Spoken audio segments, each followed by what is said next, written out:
So இந்த வீடியோவில் வந்து நம்ம எதை பற்றி பார்க்க போகிறோம்னா சிறிது வெளிச்சம் அப்படின்ற ஒரு புத்தகம் எஸ் ராமகிருஷ்ணன் அவர்கள் எழுதியது. இதுக்கு முன்னாடி கேள்விக்குறி புக் வந்து நிறையா பார்த்தோம். இதை பற்றியுமே ஒரு 10 வீடியோஸ் முன்னாடி போட்டிருக்கோம். ஸோ அந்த கேள்விக்குறி புத்தகத்தை வந்து நம்ம முடிச்சிட்டனால சரி மறுபடியும் இந்த சிறிது வெளிச்சம் புத்தகத்தை பற்றி நம்ம பேசுவோம் அப்படின்னு. இது வந்து ஒரு 56 சாப்டர் கிட்ட இருக்குது, 400 பேஜ் உள்ளது, நிறைய இன்ஃபர்மேஷன் இருக்குது. எஸ் அவர்கள் வந்து அவர் பார்த்த படங்கள், அவர் பயணம் பண்ணது, அப்புறம் அவர் கேட்டது, அவரோட அனுபவத்தில் அப்படின்னு சொல்லிட்டு ஒரு பெரிய கட்டுரையாக இருக்கும். நிறையா இதுலேயுமே வந்து நிறைய தகவல் இருக்கும், நிறைய கேள்வி கேட்போம், நிறைய கேள்விகள் இருக்கும். நம்ம வந்து சேஞ்ச் பண்ணிக்கிறதுக்கான நிறைய விஷயம் இதில் வந்து இருக்கும். அது மாதிரி நிறைய தெரிஞ்சுக்கிறதுக்கும் நிறைய விஷயம் இதில் இருக்கும். ஸோ அந்த மாதிரி ஒரு புக் இது ஆல்ரெடி படித்து முடிச்சாச்சு. மறுபடியும் வீடியோக்காக எடுத்து ஒரு சாப்டராக சொல்லான்னு. ஸோ சிறிது வெளிச்சம் இதில் என்ன பார்க்க போகிறோன்னா நோய் தீர்க்கும் சொற்கள் அப்படின்னு சொல்லிட்டு. ஸோ நமக்கு இப்போ பார்த்துக்கிட்டு இருக்கிறது என்னென்னா வந்து நிறைய பேர் இப்போ ஹாஸ்பிட்டலுக்கு வந்து போயிட்டே தான் இருக்கும். ஹாஸ்பிட்டலில் வந்து நமக்கு ஒரு பிரச்சனை இருக்குது அப்படின்னு சொல்லிட்டு அதுலேருந்து வெளியில் வர்றதுக்கு அவங்க கொடுக்குறத மருந்துக்கு ஈக்குவலாக நம்ம சீக்கிரம் குணமாயிரும் அப்படின்ற ஒரு நம்பிக்கை தான் வந்து ரொம்ப முக்கியம். ஸோ அதை பற்றி தான் இது வந்து ஃபுல் அண்ட் ஃபுல் டிஸ்கஷனாக இருக்குது. பட் என்ன தான் வந்து நமக்கு என்ன தான் ஒரு இப்படி இருந்தாலுமே ஆனால் நமக்கு வந்து ஏதாச்சும் ஒரு பிரச்சனை வந்துட்டு நம்ம ஆட்டோமேட்டிக்காக பயந்துருவோம். ஏன்னா ரொம்ப ஆக்டிவாக இருந்துட்டு திடீர்னு உடம்பு சரியில்லைன்னா நமக்கு சாப்பாடு ஒழுங்காக சாப்பிட முடியாது, எதிர்த்து ஃப்ரீயாக நடக்க முடியாது, வெளியில் போக முடியாது அப்படின்றக்கப்ப எப்படா நமக்கு வந்து உடம்பு சரியாகும் அப்படின்ற ஒரு இது வரும். இன்னொன்று இந்த கேள்விக்குறி புக்கில் இதை பற்றி இருக்கும்.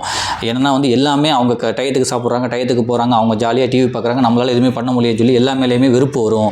ஒரு நோய் வந்துருச்சுன்னா ஒரு மனுஷனை வந்து ஈஸியாக வந்து அவனுக்கு ரொம்ப கோவம் வர ஆரம்பிச்சிடும் அப்படின்றத இங்கேயும் அதை பற்றி தான் சொல்கிறாங்க. பட் அதை தாண்டி மருத்துவரை நம்ம ஏன் நம்புறது வந்து எவ்வளோ முக்கியம், அது மாதிரி நம்மளை நம்புறது வந்து எவ்வளோ முக்கியம் அப்படின்றது வந்து நிறையா சொல்லியிருப்பாங்க. ஸோ அதை பற்றி தான் இப்போ பார்க்க போகிறோம். நோய் தீர்க்கும் சொற்கள். நம் காலத்தின் தீர்க்கவே முடியாத நோய் எது என ஒரு நண்பர் என்னிடம் கேட்டார். மருத்துவர்கள் மீது நம்பிக்கை இல்லாமற் போன நோய் என்றேன். ஸோ நண்பர் புரியாமல் அது என்ன என்று மறுபடியும் கேட்டார். இன்று மருத்துவரிடம் சென்று வரும் பெரும்பான்மையினர் மருத்துவர்களை நம்புவதே இல்லை. இன்று மருத்துவரிடம் சென்று வரும் பெரும்பான்மையினர் மருத்துவர்களை நம்புவதே இல்லை. அவர் தந்த மருந்துகள் தன்னை குணமாக்குமா என்று சந்தேகப்படுகிறார்கள். எதற்கும் இன்னொரு மருத்துவரை பார்த்து விடலாம் என்று அடுத்த மருத்துவரை தேடுகிறார்கள். அவர் தந்த மருந்தை முதல் மருத்துவர் தந்தவுடன் ஒப்பிட்டு பார்க்கிறார்கள், குழப்பம் அடைகிறார்கள். ஸோ இப்படின்னு சொல்லிட்டு வந்து நம்ம ரொம்ப கன்ஃபியூஸ் ஆகிறோம். நம்ம வந்து ஒருத்தவங்கள்ட்ட போய் மருந்து வாங்குகிறோம், பட் ஒரு 2 நாளில் சரியாகலை அப்படின்னா நம்ம அடுத்த டாக்டர்கிட்ட போகிறோம். அந்த ஃபஸ்ட்டு கொடுத்த டாக்டரையும் செகண்ட் கொடுத்த டாக்டருக்கு வந்து மருந்தை வந்து கம்பேர் பண்ணுறோம். அதில் இப்போலாம் வந்து என்ன பண்ணுறோம், டாக்டர் டேப்லெட் எதுவும் கொடுத்து அதை நெட்லாம் அடிச்சு பார்க்குறது, இது உண்மையிலே அவர் கரெக்டாக கொடுத்துருக்காரான்னு சொல்லிட்டு. ஸோ இந்த மாதிரி நிறையா வந்திருக்கு. இன்னொன்று என்னென்னா வந்து சீக்கிரமாக குணமாக தான் வந்து அந்த டாக்டர் நல்ல டாக்டர்னு சொல்லி நம்மளாவே சில பேர் நினச்சிக்கிட்டு இருப்போம். பட் அதுக்கு என்ன சொல்லுவாங்கன்னா உங்களுக்கு சீக்கிரமாக ரொம்ப குணமாகுதுன்னா அவங்க வந்து ரொம்ப ஓவர் டோஸாக கொடுப்பாங்க. ஸோ ஒரு 2 நாள் 3 நாள் கழிச்சு குணமாக்குறது வந்து ரொம்ப கம்மியான டோஸாக கொடுப்பாங்க. ஓவர் டோஸ் கொடுத்தா உங்களுக்கு உடம்பு கூட அதில் நிறைய பிரச்சனை வரலாம், சைடு எஃபெக்ட் வரலாம் அப்படி கூட சொல்லுவாங்க. ஸோ அதை பற்றி தான் ஃபுல் அண்ட் ஃபுல் வந்து அந்த ஒரு மருத்துவம், டாக்டர், அப்புறம் நம்பிக்கையான நம்ம எவ்வளோ நம்பணும், நம்ம வந்து நம்ம வயசை வந்து நம்ம அக்செப்ட் பண்ணிக்கணும் அப்படின்றதெல்லாம் வந்து நிறையா சொல்லியிருப்பாங்க. இன்னொன்று என்ன வந்து அவர் மோகன சுந்தரம் எனது நண்பனின் அண்ணன், அவருக்கு 48 வயது அப்படின்னு சொல்லி ஒரு கதை சொல்லியிருக்காரு. ஸோ தன்னோட நண்பனோட அண்ணன் அவருக்கு வந்து 48 வயது, அவளுக்கு வந்து முட்டிக்காலில் அந்த மூட்டு வலி வந்து வந்துருச்சு. பட் ஃபஸ்ட்டு வந்து ஒரு டாக்டர்கிட்ட போயிருக்காரு, அது வந்து சரியாகலை. ஒரு 2 நாள் தான் பார்த்துருக்காரு. அவர் கொடுத்த எந்த மருந்துமே சாப்பிடல, 2 நாள் சாப்பிட்ருக்காரு, சரியாக போல். மறுபடியும் இன்னொரு பெரிய டாக்டர்கிட்ட போயிருக்காரு, அவர் ஸ்கேன்லாம் எடுக்க சொல்லியிருக்காங்க. அங்கேயும் ஒரு 4 நாளில் சரியாகலை. மறுபடியும் இன்னொரு டாக்டர் போயிருக்காரு, அங்கேயும் வந்து மருந்து. இந்த மாதிரி 3 டாக்டர்கிட்ட போகிறாரு, மருந்து கொடுத்து எதுவுமே இவரும் ஃபாலோ பண்ணல, அதுவும் சரியாகலை. அப்புறம் அக்குபஞ்சர் போகிறாரு, அப்புறம் ஹோமியோபதி போகிறாரு, இப்படி சொல்லி மாற்றி போயிட்டுருக்காரு. வீட்டில் உள்ளவங்கள்ட்ட கோவப்பட்டுக்கிட்டே இருக்காரு. சில டாக்டர்லாம் வந்து சொல்கிறாங்க, இல்லை உங்களுக்கு வந்து ஏஜ் 48 ஆயிடுச்சு, ஆட்டோமேட்டிக்காக இந்த ஒரு 48 வயசில் வந்து அந்த வயது மூப்பு காரணமாக உங்களுக்கு மூட்டு வலிலாம் வரலாம், அப்புறம் எலும்பு வந்து தேய்மானம் வந்து வயசு போக போக அடைஞ்சிக்கிட்டு தான் இருக்குன்றாங்க. இவர் யார் சொன்னதுமே நம்பாமல் மறுபடியும் இன்னொரு டாக்டர்கிட்டயாக போயிட்டு அவரே வந்து அவர் ரொம்ப ப்ரெஷர் ஏற்றிக்கிட்டே போயிட்டுருக்காரு. இதெல்லாம் பார்த்துக்கிட்டு இருந்தவங்க அவங்க அப்பா வந்து 78 வயசு, அவருக்குமே கால் வலி இருக்கும், தைலம் தேய்ச்சிட்டு அமைதியாக இருந்திருக்காரு. தன்னோட பையன் 48 வயசில் வந்து ஒரு மூட்டு வலிக்காக இவ்வளோ இது பண்ணுறான்னு சொல்லி கூப்பிட்டு வந்து பேசியிருக்காரு. இது வந்து உன்னோட வயசுக்கு ஏற்றாப்புல வர்றது தான், எனக்கு இதெல்லாம் வந்திருக்கு, நீ ஒரு டாக்டர்கிட்ட உருப்படியாக பாரு, உருப்படியாக வந்து மருந்தெல்லாம் பண்ணு, அதுவே உனக்கு கரெக்டாக இருக்கும். நீ வந்து மாற்றி பார்த்துட்டு எந்த மருந்தையுமே ஃபாலோ பண்ணாதனால தான் உனக்கு இவ்வளோ பிரச்சனை வருது அப்படின்னு சொன்னவனே இவர் வந்து ரொம்ப கடுப்பாகி அப்பா வந்து திட்ட ஆரம்பிச்சிடறாரு. உனக்கு என்ன தெரியும், வலி வந்தவனுக்கு தான் அருமை தெரியும், எனக்கு அவ்வளோ வலிக்குது, நீ சொல்கிறதான் ஃபாலோ பண்ண முடியாது, எனக்கு இது சீக்கிரம் சரியாகணும், எந்த டாக்டர்கிட்டையுமே சரின்னு சொல்லி குடும்பத்தெல்லாம் திட்டுறாரு. மறுபடியும் சொல்கிறாரு, உன்னோட வயசை வந்து நீ ஒத்துக்கணும், இப்போ எனக்கு 75 வயசு, எனக்கு கால் நடக்க முடியல அப்படின்னா எனக்கு வயசு மூப்பு தான் காரணம், அதுவும் ஒரு காரணமாக இருக்கும் அப்படின்றனால உன்னோட வயசையை நீயே ஒத்துக்க மாட்டேற, இது வந்து நார்மலாக எல்லாத்துக்கும் வரதான்னு சொன்னாலும் அவர் ஒத்துக்கவும் மாட்டுறாரு. ஒரே டாக்டர் கொடுக்குறத வந்து ஃபாலோவும் பண்ணலை. பட் ஆனால் அவருக்கு வந்து அந்த பிரச்சனை வந்து வந்துக்கிட்டே தான் இருக்குது. ஸோ அதனால் ஒரு டாக்டர் கொடுக்குறத உருப்படியாக ஃபாலோ பண்ணாலே ஓரளவு வந்து அந்த பிரச்சனை வந்து சரியாக இருக்கலாம் அப்படின்றதையுமே வந்து அவரோட கதையிலேருந்து ஒரு தகவலாக சொல்கிறாங்க. இன்னொன்று உனக்கு எல்லாத்துக்கும் பயம், அதில் பாதி நீயே ஏற்படுத்திக்கிட்டது. 100 பேர் கூடவே இருந்தாலும் நோய் யாருக்கு வருதோ அவங்க தான் அத்தனையும் அனுபவிக்கணும்.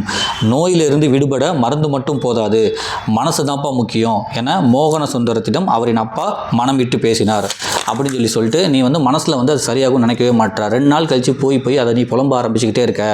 உருப்படியாக ஒரு டாக்டர்கிட்ட போ, அதை நீ ஃபாலோ பண்ணு, அதுக்கப்புறம் மனசில் தைரியமாக இரு, கண்டிப்பாக சரியாயிரும்னு நீ நினச்சி குழப்பிக்கிட்டே இருக்கனால தான் உனக்கு சரியாக மாட்டேது. ஸோ மனசுமே மருந்து, நம்ம சாப்பிட்ற மருந்தை விட மனசுமே ரொம்ப முக்கியம் அப்படின்றதையுமே வந்து இந்த புத்தகத்தை சொல்கிறாங்க.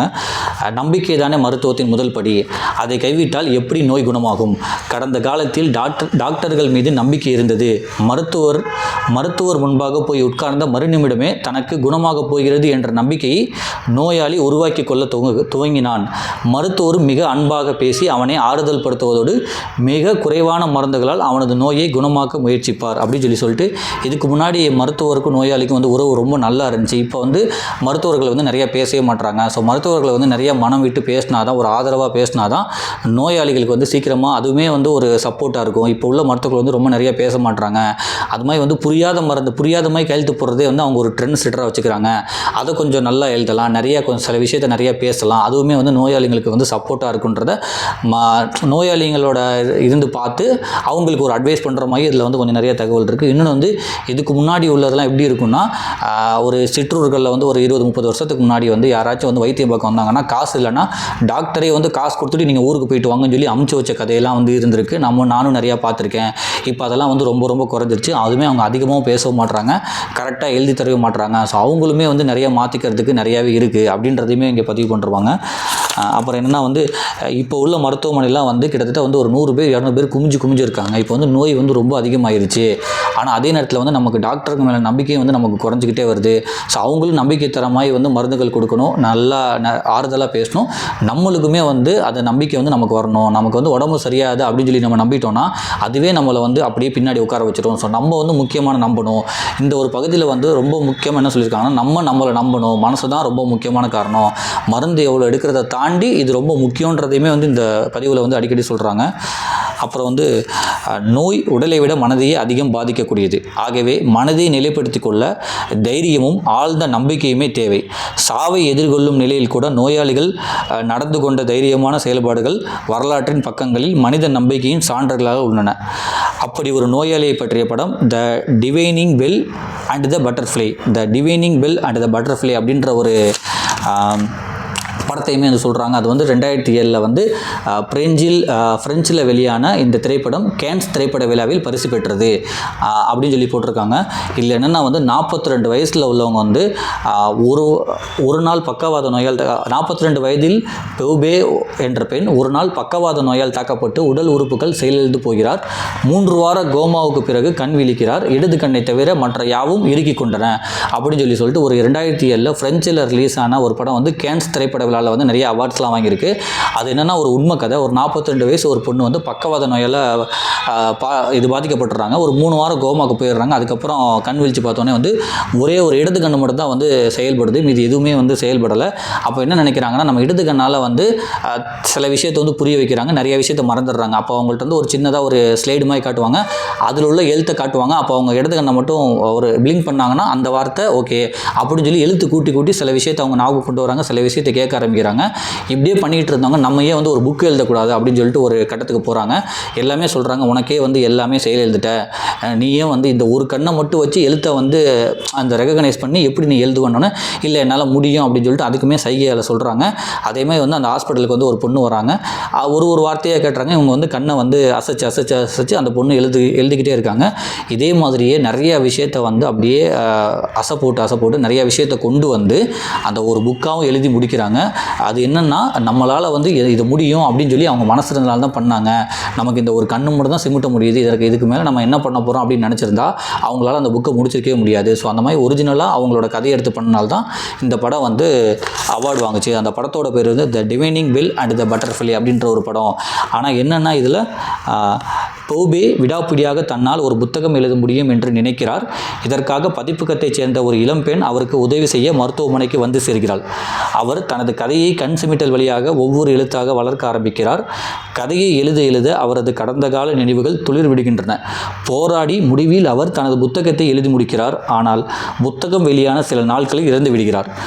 கண் சிமிட்டல் என்ற ஒரே துணையுடன் ஒரு நோயாளி புத்தகம் எழுதி சாதனை படுத்த மன தைரியத்தையே இந்த படம் விவரிக்கிறதுன்னு சொல்லிட்டு, ஒரு மனசு அவங்களுக்கு எவ்வளோ தைரியமாக இருந்துச்சு, அவங்களால எவ்வளோ பண்ண முடிஞ்சு, அந்த மன தைரியம் இல்லைன்னா அவங்களால அதை பண்ணியிருக்கவே முடியாது அப்படின்றதையும், உங்களுக்கு ஒரு நோய் வந்தால் நீங்கள் சாப்பிட்ற மருந்தையும் தாண்டி நமக்கு நிறைய மனப்பக்குவமும் மன தைரியமும் முக்கியம். அப்போ தான் நீங்கள் வெளியில் வர முடியுன்றதை இந்த கதை மூலிமா உண்மையிலே நடந்த கதையை ஒரு படமாக எடுத்திருக்காங்க. அதன் மூலியமாக சொல்கிறாங்க. ஸோ கண் சிமிட்டல் என்ற ஒரே துணையுடன் ஒரு நோயாளி புத்தகம் எழுதி சாதனை படைத்த மன தைரியத்தையே இந்த படம் விவரிக்கிறது. நோய்மை மனிதன் எதிர்கொள்ளும் சவால். நோய்மை மனிதன் எதிர்கொள்ளும் சவால், எதிர்பாராத சோதனை.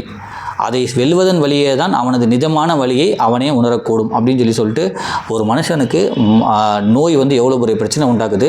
ஒரு டாக்டர் வந்து ஒரு நோயாளி வந்து எந்த அளவுக்கு கவனிக்கணும், எந்த அளவுக்கு ஒரு ஆறுதலாக சொல்லணும், அதையும் தாண்டி ஒரு நோயாளி வந்து எந்த அளவுக்கு தைரியமாக இருக்கணும், ஒரு மனசில் வந்து எந்த அளவுக்கு வலிமையாக இருக்கணும், அப்போ தான் அதை விட்டு வெளியில் வர முடியும் அப்படின்றதையும், அதுக்கப்புறம் ஒரு சின்ன ஒரு படத்தோட கதை, அது உண்மையில நடந்த கதையை ஒரு பொண்ணு ஒரு தைரியமாக ஒரு விஷயத்தை நான் பண்ணுறேன் அப்படின்றத வந்து எப்படி பண்ணாங்க அப்படின்றதையுமே சொல்லுது. ஸோ ரொம்ப ரொம்ப வந்து அந்த மனசு எவ்வளோ வலிமையாக இருக்குன்றதை வந்து இந்த சாப்டர் வந்து சொல்லுது. ஸோ வாய்ப்பு இருந்தால் அந்த புத்தகத்தை படிங்க. சிறிது வெளிச்சம். நன்றி.